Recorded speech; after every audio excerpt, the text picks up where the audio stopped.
yapay zekanın yapabildiği işi yapabiliyorsanız sadece, o zaman size ihtiyaç kalmayacaktır. Bu yapay zeka bizim müteahhitleri tanıyor mu acaba? Yani Mesela ChatGPT. Ucuz bir şey güzel olabilir mi? Tofaş parasına BMW alabilir miyiz?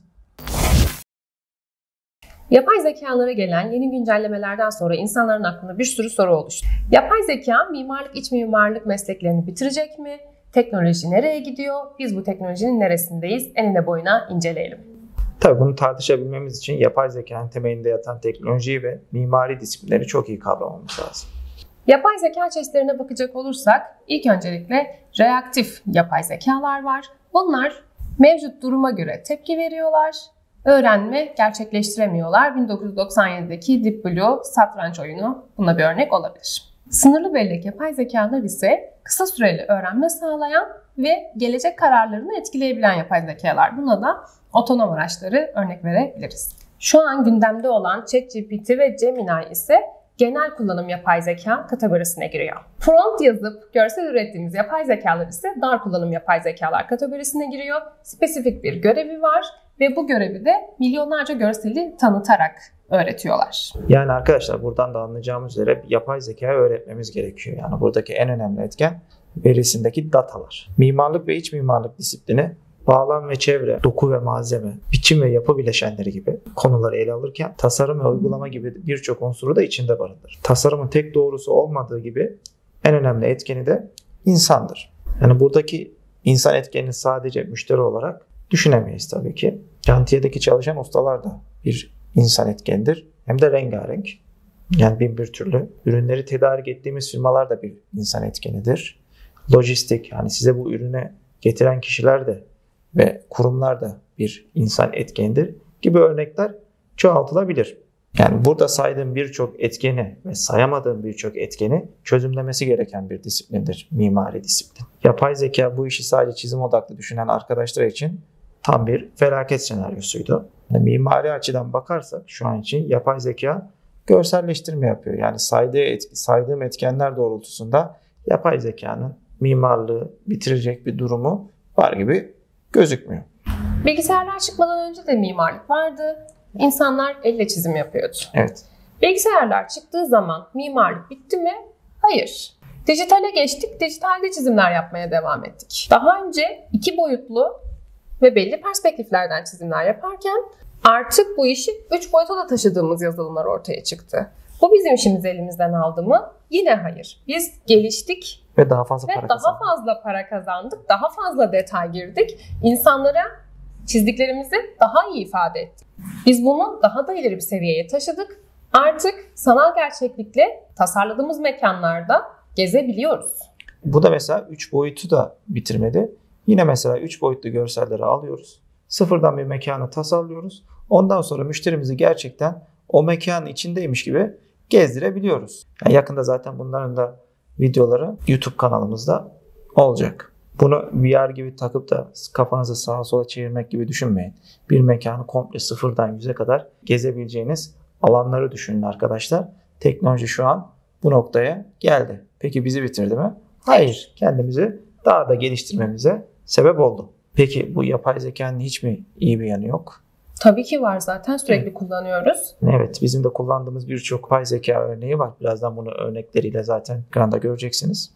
Ama şu noktaya dikkat etmemiz lazım. Hani birkaç örnek üzerinden gideceksek bazı yapay zekalar var. İşte çiziyorsunuz böyle kalemle, size 3 boyutlu bir render veriyormuş gibi yapıyor. Yani arkadaşlar aslında render vermiyor da bir görselleştirme yapıyor. Mimaride tasarım ön plandadır. Tabii bu görselleştirmeler meydana geldiğinde şu gibi durumlar ortaya çıkıyor. Yani bunun örneklerini de görüyoruz. İşte onu koyuyorlar. Güzel bir sonuç, yani görsel olarak tamam elde ettiğini düşünüyor. Burası da böyle kalsın, idare eder. Bunu da bir şekilde hallederiz. Yani ne oldu? Yaptı geçtiye geldi. Yani bizim işimizde yaptı geçti yok yani. Hani az önce saydığımız birçok mimari disiplini aynı çatı altında çözümlememiz lazım. Zaten bu tarz durumlar müşteri odaklı pek düşünülmediği için tamam güzel sonuçlar koyuyorlar. Ama bir de bunun tabii ki arkadaşlar hem müşteri odağı var, şantiye kısmı var. Hani bunu sadece görselleştirme olarak düşünürseniz büyük yanılgıya düşmüş olursunuz. Yorumlarda da çok karşılaştık arkadaşlar.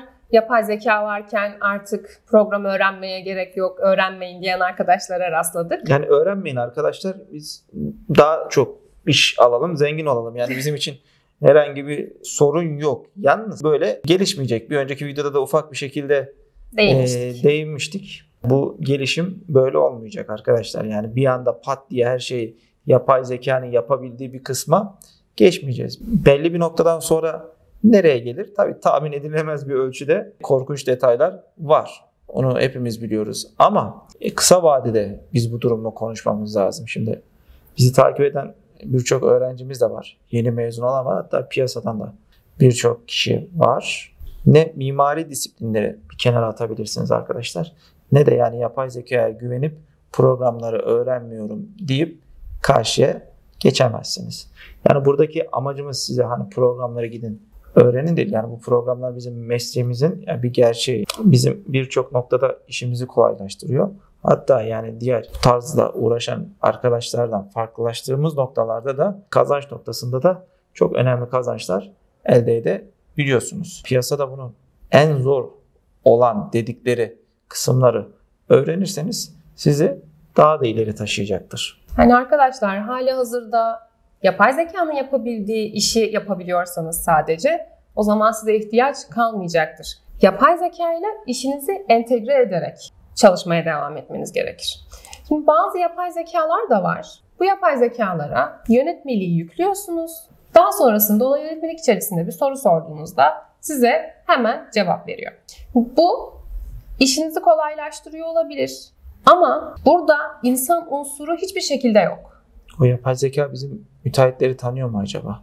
Yani mesela burada insan unsurunu hiçbir şekilde görmüyoruz. Bize teknik açıdan oradaki yazanları oradan seçip bize gösteriyor sadece. Aslında yaptığı şey bu. Şimdilik. Ve tabii ki burada yönetmeliğin o an görmediği arsa kodları, ışık, insan unsuru, buradaki sirkülasyon, bunlar da çok önemli. Sadece yapay zekaya yönetmeliği tanıtarak ve onun içerisinde sorular sorarak çözümlenebilecek konular değil bunlar. Yine dönüp dolaşıp mimari disiplinlere gelmiş oluyoruz. Tabii arkadaşlar, yapay zeka ile entegre çalıştığımızda da bizi çok ileri taşıyan yönleri var. Şimdi bunları örnekleriyle göreceğiz. Yani bizim de işimizi çok hızlandırıyor. Peki biz nerelerde kullanıyoruz yapay zekaları? Sizlere videoları editlerken jump cut yapan, otozoom yapan uygulamalar kullanıyoruz. Generatif Fill'le fotoğraflarımıza lokal müdahalelerde bulunuyoruz. Post production sırasında işimizi kolaylaştıran çok güzel yapay zekalar var. Mimarlık için üretilmiş olan yapay zekaları da kullandık. Ancak şu an müşteri odaklı sorunlara cevap veremiyor istediğimiz gibi. Hadi şimdi birkaç örnekte bunlara beraber bakalım. Evet, ilk olarak videolarımızı editlerken nasıl bir yol izlediğimizi görüyorsunuz. Videonun içerisinde boşluk olan noktaları AutoPod yazılımı ile hızlıca kesiyoruz. Videoyu analiz edip yaptığımız ayarlara göre bir kesme işlemi uyguluyor. Bu işlemi yapmak normalde bizim için epeyce bir zaman kaybı demek. İşlemin bittiğini söyledikten sonra gördüğünüz gibi konuşma boşluklarını silmiş görünüyor. İkinci işlemimiz ise Generative Fill. Sizlerle bu videonun kapağını yaparken Generative Fill'e bakalım. Kendimi yaklaştırdığımda dirseğimin olmadığını görüyorum ve Generative Fill'e elbow yazarak resmi tamamlıyorum. Aynı şekilde arka plandaki telefon ve sandalyeyi remove diyerek kaldırıyorum. Gördüğünüz gibi bu şekilde lokal müdahalelerde Generative kullanmak kullanışlı olabiliyor. Bir diğer yapay zeka aracımız ise ProMAI. Bu platforma yüklediğiniz sketchlerden görselleştirme yapabiliyor. Sunduğumuz basit görsellerden güzel sonuçlar elde edebilmemize rağmen üzerinde revize yapma imkanı bulunmuyor ve karmaşık görsellerde sorun yaşayabiliyor. Görüntüsü iyi görseller yakalayabilirsiniz ancak önemli olan ortaya çıkan sonuçların görüntüsünün iyi olup olmaması değil, bizim tasarımımızı doğru yansıtabilmesi ve mimar disiplinleri doğru uygulayabilmesi. Gördüğünüz üzere yapay zekanın bize şu an bu şekilde faydaları var.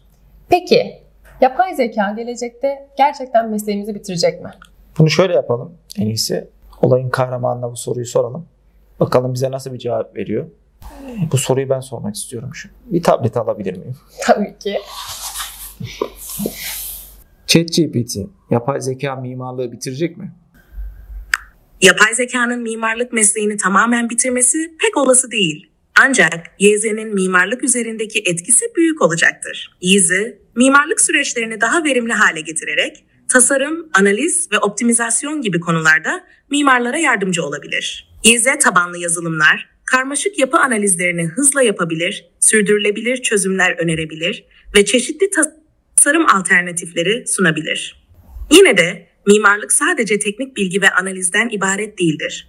Yaratıcılık, estetik anlayış, kültürel bağlam ve müşteriyle birebir iletişim gibi unsurlar insan faktörünün önemli olduğu alanlardır. Bu nedenle YZ'nin mimarlığı tamamen bitirmek yerine daha çok destekleyici bir rol oynayacağı söylenebilir. Sen bu konuda ne düşünüyorsun? ChatGPT. Ucuz bir şey güzel olabilir mi? Tofaş parasına BMW alabilir miyiz?